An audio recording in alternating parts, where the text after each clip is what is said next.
Hey, Shani. Hey, Chip. Thanks for continuing this journey, this conversation with us. If you need to catch up, we have covered all kinds of stuff, including replacement theology, what that is, why it's toxic for the church. One new man, we've talked about that already. We talked about rediscovering our Hebrew roots and the impact that that has. That was the last video.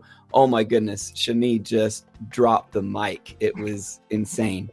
But the question we want to look at today, Shani, if that's all right, how do Gentiles celebrate being Gentiles alongside Jewish people in the church being Jewish?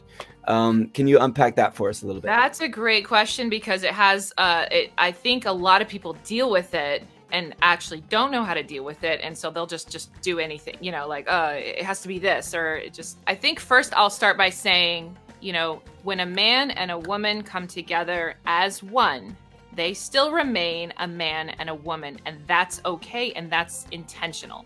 And so when you have Gentile as a non-Jewish people who have embraced the Jewish covenant, the Jewish new covenant that Yeshua made with the Jewish people, and then embraced Gentiles and grafted Gentiles into, they can do that.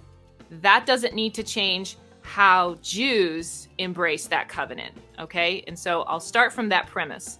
But essentially, what you have is a people group who were given the word of God for thousands of years and told, this is how your daily life is to be. This is your annual cycle of, holidays and practices and whatever.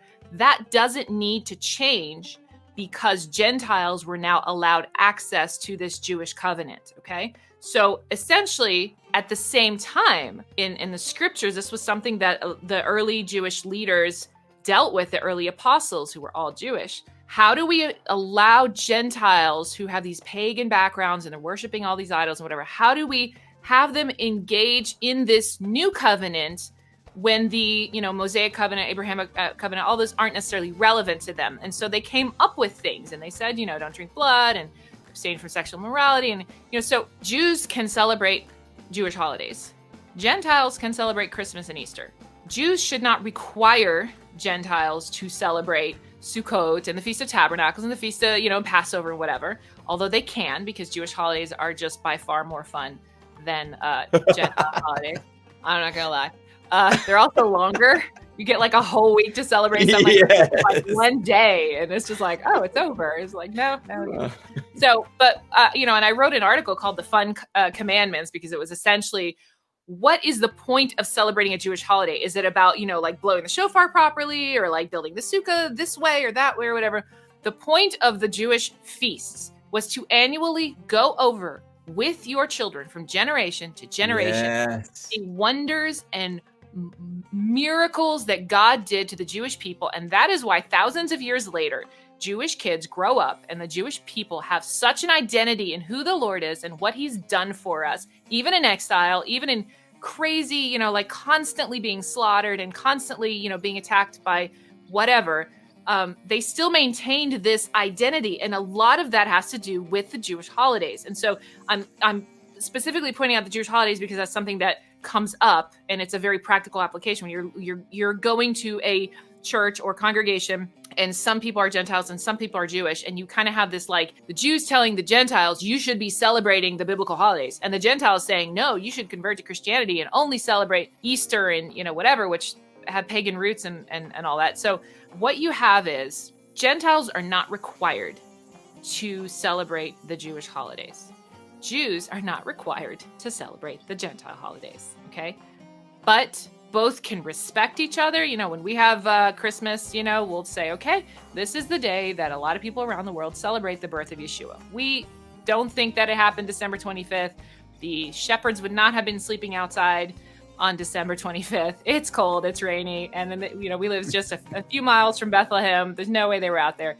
But that's not the point. We're happy that they have a day that they have chosen to remember something amazing that God has done. And as long as it stays there, then that's really the important thing. And so when you have when you're living alongside and you're worshiping alongside, I think it's just good, just like a man and a wife, to recognize that we are one in our love for Yeshua, in our relationship with the Lord, in our access to the kingdom of heaven, forgiveness of sins, and our responsibility to be a light to those who are in darkness.